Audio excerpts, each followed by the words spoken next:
예, 안녕하십니까. 이번 동영상에서는 건설기계의 안전관리, 꼭 건설기계의 안전관리뿐 아니고 산업 현장에 적용되는 공통 부분입니다. 안전관리에 대해서 설명을 드리겠습니다.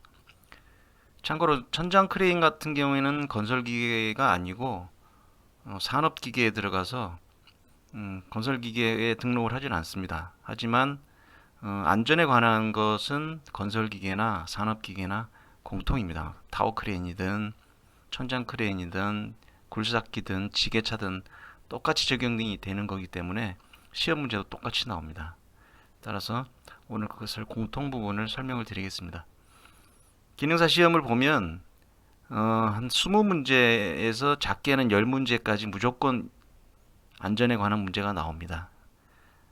그 운전과 결합을 해서 나올 때도 있고 안전만 별도로 또 문제를 낼 때도 있고 하기 때문에 꼭 아셔야 되는 부분이고, 그리고 어렵지도 않습니다. 시험 문제에서 점수를 올려야 되는 부분이기 때문에 꼭 익혀두고 시험을 보시길 바랍니다. 예, 1. 안전관리의 목적. 사고의 발생을 사전에 방지한다.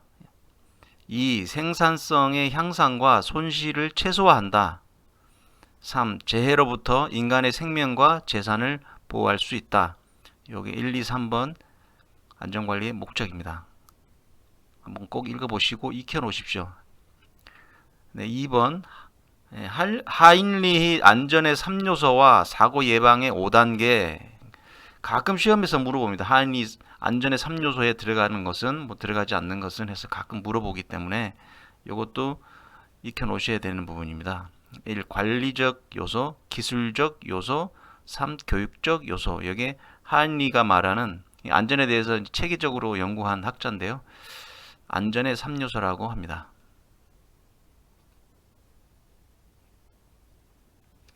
한의가 말한 사고 예방의 원리 5단계. 5단계. 이게 뭐 3단계, 4단계가 뭐냐, 5단계가 뭐냐 이게 물어볼 때가 있기 때문에요. 자, 1단계는 안전관리의 조직, 2단계 사실의 발견, 3단계 분석 평가, 4단계 시정책 선정, 5단계 시정책의 적용. 네, 요걸 이해를 하시면 요즘에 이제 안전관리팀이 있지 않습니까? 예. 1단계는 안전관리팀을 조직을 해야죠. 안전관리를 하기 위해서. 그 다음에 2단계 두 번째 그 팀에서 하는 일이 현장이나 돌아다니면서 사실을 발견합니다. 어디 사고 날 부분이 있는지, 예. 사실의 발견입니다. 그게 사고 날 부분이 있는지 위험한 요소가 있는지를 안전관리팀에서 돌아다니면서 찾아내죠. 그게 사실의 발견입니다. 그 다음에 3단계 분석 평가. 왜 그런 문제가 생겼는지를 조사를 해야 되겠죠. 예, 어떻게 시정책을 또 마련을 해야 될지도, 시정책을 마련을 어떤 시정책을 해야 될 건지도 평가를 합니다. 그게 분석 평가하는 게 3단계고요. 4단계는 선정을 합니다. 요렇게 시정책이 요렇게 있는데 요걸로 합시다 하는 선정의 단계, 시정책의 선정의 단계가 4단계입니다. 그다음에 5단계는 적용이죠. 예, 적용하고 평가를 하는 겁니다. 5단계. 그래서 1, 2, 3, 4, 5단계. 이 부분을 이해를 하시고 흐름을 익혀 놓으시면은 꼭 외우지 않으셔도 예, 문제를 푸실 수가 있거든요. 그러니까 이해를 하시고 흐름을 파악을 하시길 바랍니다. 다음 재해 예방의 4대 원칙. 재해 예방의 4대 원칙 1. 예방 가능의 원칙. 재해 예방을 하는 데 있어서 예방이 가능하다. 2. 손실 우연의 원칙. 손실 우연의 원칙은 같은 사고가 나더라도 같은 사고가 나더라도 그 손실은 예측 가능하지가 않다는 얘기입니다. 같은 사고가 나더라도 그 손실이 10이 될 수도 있고 100이 될 수도 있고 1000이 될 수도 있고 그것은 사고 나기 전까지는 모른다는 얘기죠. 그런 얘기고요. 3. 원인 연계의 원칙. 사고가 나는 것은 꼭 그에 맞는 원인이 있다. 원인과 연결이 돼서 사고가 난다. 그런 얘기고요. 4번 대책 선정의 원칙. 거기에 대해서 이제 대책을 선정을 한다. 그런 얘기인데요. 재해 예방의 4대 원칙입니다. 1, 2, 3, 4. 이것도 심심치 않게 시험에 나옵니다. 또 익혀 놓으시기 바랍니다. 4. 재해 발생의 직접적인 원인. 1. 불완전 조건. 불완전 조건에 어떤 것이 있는지를 한번 보겠습니다. 1.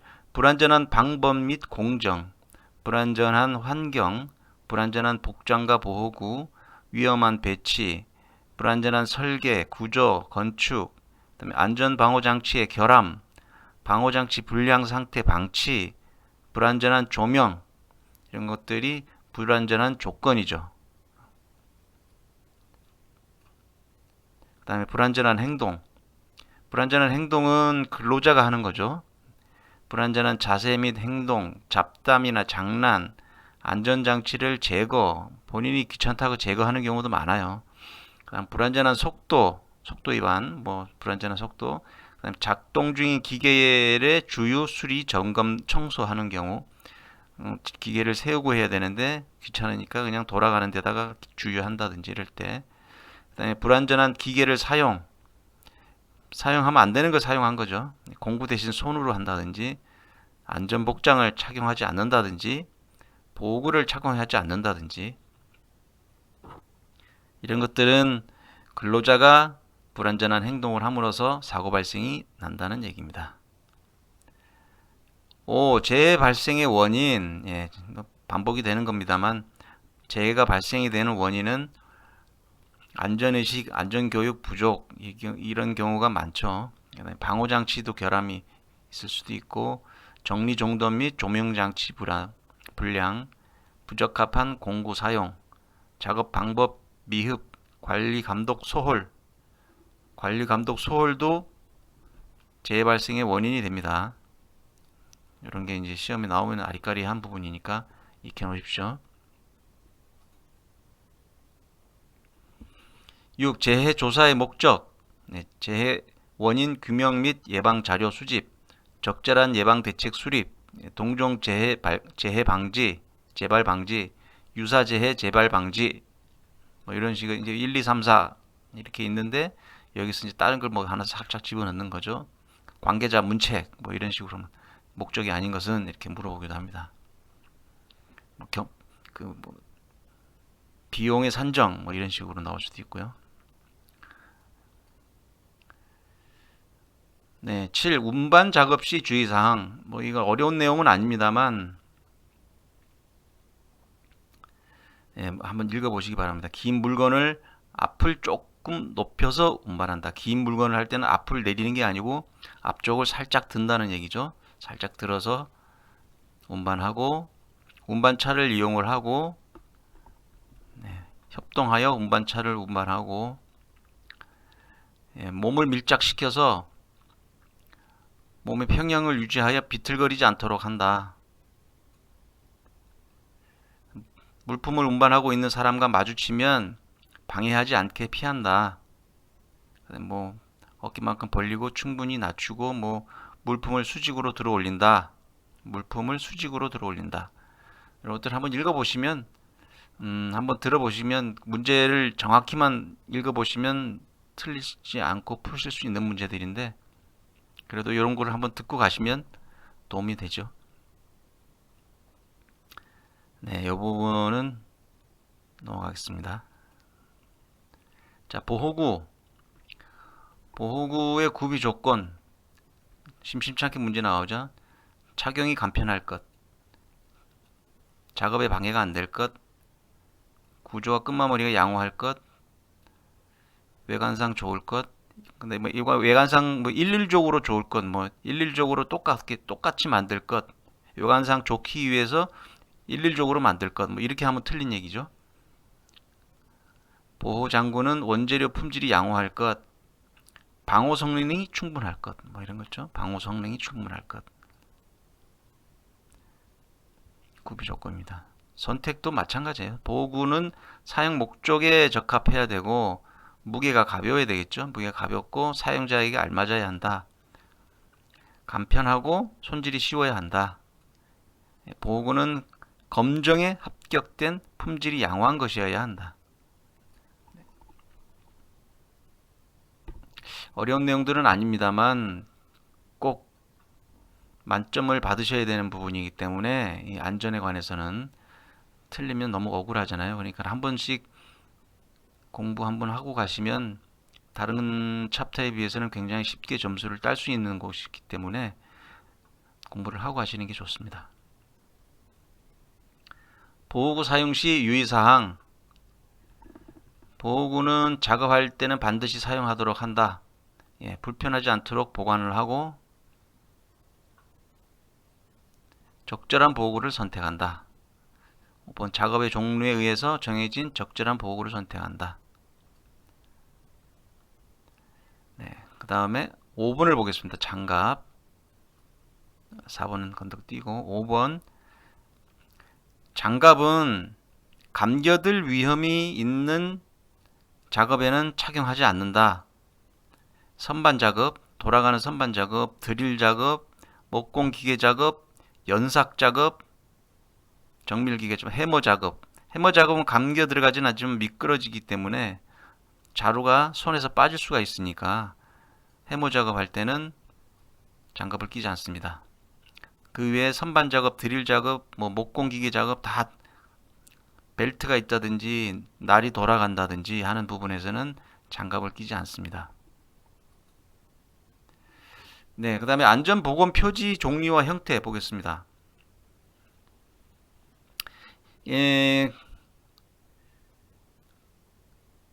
이것을 설명을 드리기 전에요. 전반적인 거를 먼저 설명을 드리고, 요거부터 설명을 드릴게요. 안전보건 표지 종류별 사용 장소 형태 색채. 일단 금지 표시가 있고요. 금지 표시, 경고 표시, 지시 표시, 안내 표시. 이렇게 네 가지가 있습니다. 색깔도 붉은색, 노란색, 파란색, 녹색 정해져 있습니다. 자, 금지 표시는 바탕은 흰색, 기본 모형은 빨간색, 관련 부호 및 그림은 검은색입니다. 이걸 물어봐요. 금지 표시는 기본 모형이 어떤 색이냐 이런 식으로도 물어보고, 바탕은 흰색, 기본 모형은 빨간색이고 관련 부호는 검은색인 경우에는 어떤 표시냐 이렇게도 물어보기 때문에 이걸 외워 놓으셔야 됩니다. 그 다음에 경고 표시는 바탕은 노란색, 기본 모형 관련 부호는 검은색. 나중에 그림 보면 또 이해가 되실 겁니다. 그 다음에 지시 표시, 바탕은 파란색, 관련 그림은 흰색입니다. 안내 표시, 안내, 바탕은 흰색, 기본 모형 관련 부호는 녹색, 바탕은 녹색일 경우에는 그림은 흰색 이렇습니다. 안전보건 표시 종류와 형태가 아닌 것은, 안전보건 표시가 아닌 것은 해서 금지 표시, 경고 표시, 지시 표시, 안심 표시 이렇게 나올 때도 있어요. 안심 표시가 나올 때도 있고 다른 말로 나올 때도 있고. 근데 이 네 개 표지 종류 네 개도 꼭 외우셔야 됩니다. 저는 외울 때 이 앞 글자만 따서 안경 금지, 안경 끼지 말라는 얘기죠. 안경 금지 해서 이 앞 글자 4개만 외워서 시험을 봤던 기억이 있습니다. 안경 금지. 어렵지 않죠? 안경 금지로 외우시면 됩니다.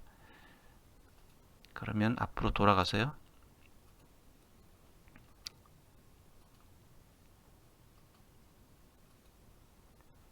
네, 1번 말씀드렸죠. 금지 표시입니다. 금지 표시. 그림이 빨간색, 외곽은 빨간색, 까만색 그림. 출입 금지, 보행 금지, 차량 금지 다 금지죠. 금지, 사용 금지, 탑승 금지, 물체 이동 금지, 다 금지표입니다. 화기 금지. 이 그림과 어떤 표시인지 이거를 다 기억을 하셔야 돼요. 금지 표시. 어떤 걸 물어볼지도 몰라요. 요즘에 금연 표시, 화기 금지 표시, 이런 게 많이 나오긴 하는데, 출입 금지도 나올 때도 있고요. 보행 금지도 나올 때도 있고. 이 안전보건 표지는 꼭 한두 문제 나와요. 꼭 시험에 꼭 나오기 때문에 꼭 외우고 가십시오. 시험 보시기 가기 전에 꼭 외우셔야 됩니다. 자, 금지 표시고요. 경고. 까만색 그림의 바탕은 노란색이죠. 까만색 그림의 바탕은 노란색입니다. 인화성 물질 경고하는 겁니다. 산화성 물질 경고. 제일 헷갈리는 게 인화성 물질 경고하고 산화성 물질 경고예요. 그림이 비슷하죠. 이 그림을 그려놓고 무슨 표시냐 이렇게 물어봐요. 그러니까 인화성 물질인지 산화성 물질인지. 요거를 그러니까 앞에 동그라미 하나가 더 있죠. 산화성은 조금 더 불이 많이 타는 것 같죠. 좀 내 느낌인지 모르겠는데 어쨌든 이 불이 이렇게 퍼지는 느낌입니다. 인화성 물질, 산화성 물질 이 두 개 구분하시는 거 꼭 외워놓으시기 바랍니다. 요거를 시험에서 아주 자주 물어봐요. 산화성인지 인화성인지. 뭐 위험장수 경고가 나올 때도 있고요. 고압전기 이거는 많이 아실 테니까. 레이저도 나온 적이 있어요 시험에. 근데 뭐가 나올지 모르니까요. 네. 익혀 놓으시기 바랍니다. 경고 표시. 검은색 그림에 노란색 바탕입니다. 네. 그다음에 지시죠. 지시 표시입니다. 지시 표시도 여기 나와 있는 것들 다 외우셔야 돼요. 뭐가 나올지 모릅니다. 보안경 착용, 안전모 착용. 기본적으로 안전모 착용은 다 아시겠죠? 예. 근데 아심에도 불구하고 이런 걸 시험에서 자주 물어봐요. 기막의 착용, 안전화 착용, 안전복 착용, 뭐 뭘 물어볼지 모르기 때문에 예, 파란색 바탕에 흰색 그림입니다. 파란색 바탕에 흰색 그림, 지시 표시입니다. 꼭 익혀 놓으시고요. 자, 다음에 안내 표시입니다. 이건 안내 표시죠. 녹십자 표시. 요거 많이 틀려요. 녹십자 표시. 예, 뭐 공장 같은데 이렇게 천장 지붕에 안전 제일 해가지고 이 녹십자 표시가 있잖아요. 이 표시 이름을 말하시오. 대시오. 그럼 녹십자 표시, 안전 제일 표시 뭐 이렇게 막 있으면 안전 제일 표시 찍으시는 분들이 의외로 많아요. 안전 제일 표시가 아니고 녹십자 표시입니다. 그 안전 제일 표시는 일본 사람들이 만드는 거고 녹십자 표시가 많습니다. 예, 응급 구호 표시. 응급 구호 표시도 시험에 종종 물어봐요. 그러니까 영화 같은 데 보면 병원차, 미국 병원차 오면 이 뒤 바디에 이런 게 그려져 있잖아요. 예, 응급 구호 표시입니다. 들것 뭐 보시면 아시죠? 세안장치, 비상구, 뭐 좌측 비상구, 우측 비상구는 뭐 크게 중요하진 않습니다. 비상구, 요 안내 표시 꼭 외우시기 바랍니다. 네, 안전복임 표시, 금지 표시, 경고 표시, 지시 표시, 안내 표시 네 가지가 있고 색깔 외우라고 말씀드렸고요. 네. 그다음에 바탕은 흰색, 기본 모형 빨간색, 관련 부호 그림은 검색. 요런 내용까지 다 외우라고 말씀드렸어요. 내가 수차례 말씀을 드렸습니다. 시험에 잘 나온다는 얘기죠. 네, 화재에 대해서 설명을 드리겠습니다. 화재에도 네 가지 종류가 있습니다. A급, B급, C급, D급. 네. 그럼 A급 화재는 무슨 화재냐? 일반 가연물의 화재로 냉각 소화 원리에 의해서 소화가 된다는 얘기입니다. 물 뿌리면 된다는 얘기예요. 예, 소화기에 보면은 백색으로 되어 있습니다. 원형 표시에다가 A. 그럼 요즘 나오는 소화기는 ABC 소화기라고 나오죠. ABC 소화기. 그게 A급, B급, C급에 다 쓸 수 있다는 얘기입니다. D급에만 못 쓰고 ABC 소화기가 있고요. 그 소화기에 보면은 A 동그랗게 돼가지고 하얀색에 A 써 있고 그 노란색에 B 써 있고 파란색에 C 써 있고 이렇게 ABC 소화기라고 되어 있습니다. A 소화기는 일반 가연물, 쉽게 말해서 뭐 나무라든지 종이라든지 뭐 이런 것이 탈 때 재가 남는 거, 재가 남는 거가 탈 때 A급 화재라고 합니다. 그럼 B급 화재는 유류 화재, 쉽게 말하면 유류 화재가 B급 화재라고 합니다. 여기는 B급 화재는 물을 뿌리면 안 되죠. 황색으로 표시가 되어 있고요. 원형의 표시기에 황색으로 되어 있습니다. 소화기에 표시가 되어 있습니다. 주변에 소화기 있으시면 한번 보세요. B급 화재는 유류 화재, C급 화재는 전기 화재입니다. 전기 화재 청색으로 표시가 되어 있습니다. 소화기에. D급 화재는 금속 화재입니다. 금속 화재는 A급, B급, C급 화재 소화기로는 되지 않고요. 건조사만 가능합니다. 건조사로 끌 수가 있습니다. 질식 소화 원리이기 때문에. 소화 방법은 가연물 제거, 가연물을 제거하는 거죠. 탈 수 있는 것들을 멀리 떨어뜨리는 거. 산소의 차단, 질식소화법이라고 합니다. 이산화탄소로 뿌린다든지 불연성 가스를 이용해서 산소를 차단하는 방법이죠.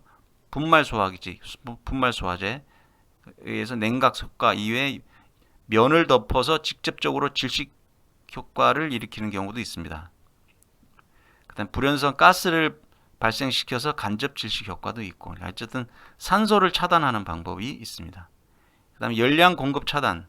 열량 공급 차단이 이제 냉각시킨다는 얘기죠. 물을 뿌리는 게 열량 공급 차단입니다. 열을 빼앗는 거죠. 물이 증발하면서 열을 빼앗아 가기 때문에 불이 안 붙는 거죠. 네. 그게 이제 열량 공급 차단입니다. 발화점 이하로 낮추는 겁니다.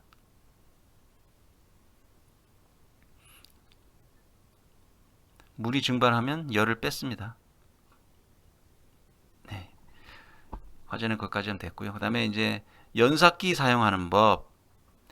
연삭기가 왜 특별히 시험에 잘 나오냐 하면 사고가 많이 나기 때문에 시험에 자주 냅니다. 이렇게 시험에 자주 내면에도 불구하고 또 사고가 많이 나기 때문에 중요한 시험에 이제 나오는 것만 살짝 말씀을 드릴게요. 숫돌 받침과 받침대의 간격은 3mm 이하로 유지시킨다.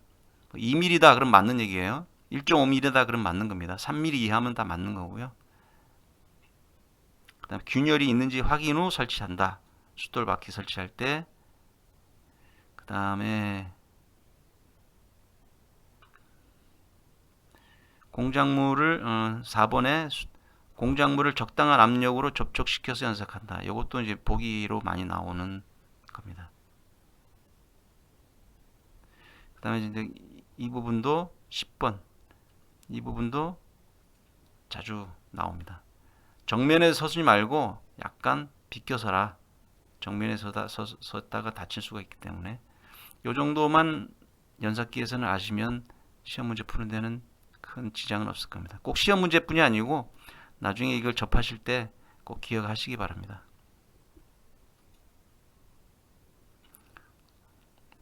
수공구하고 렌치 사용은 이것도 몇 가지만 말씀을 드리면 시험 문제 자주 나오는 것들이 렌치를 해머로 두드리면 안 된다. 이 부분 있죠? 그 다음에 제일 중요한 렌치를 잡아 당겨서 볼트나 너트를 재거나 풀어야 된다. 그 부분하고요.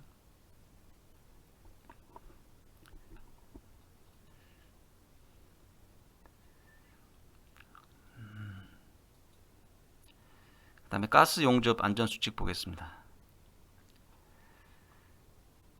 분배 주둥이 쇠나 몸통에 녹이 슬지 않도록 오일이나 그리스를 바르면 폭발한다. 주둥이입니다. 주둥이에 기름을 바르면 불이 날 수가 있죠. 분배를 넘어뜨리거나 던지거나 넘어뜨리지 말 것. 많이 하죠. 많이 하는데 하지 말라는 얘기예요. 위험하니까. 그 다음에 산소 용기 보관은 40도 이하로 해야 된다.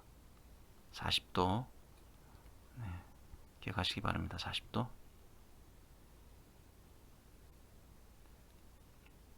다음에 제일 중요한 상소 용접을 할 때 역류 영화가 일어난다면 빨리 산소부터 잠궈야 한다.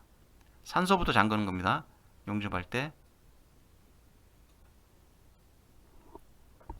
킬 때는 산소를 나중에 켜야죠.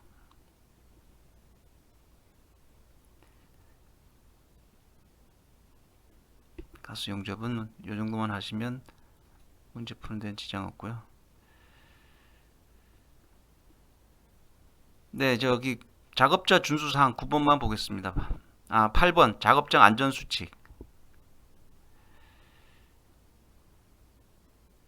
여기에는 안 나왔는데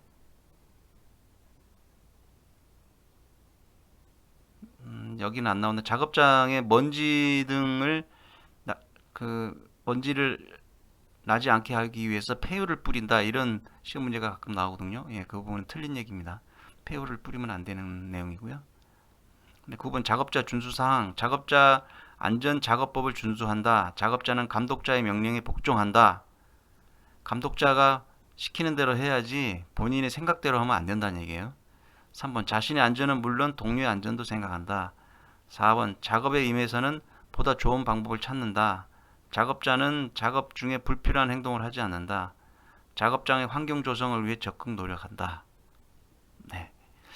네, 안전관리는 여기까지 하겠습니다. 지금 말씀드린 것만 하면 뭐 거의 시험 문제에서는 다 커버를 할 수 있을 겁니다.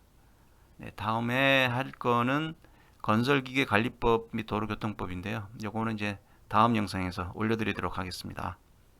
네, 수고하셨습니다.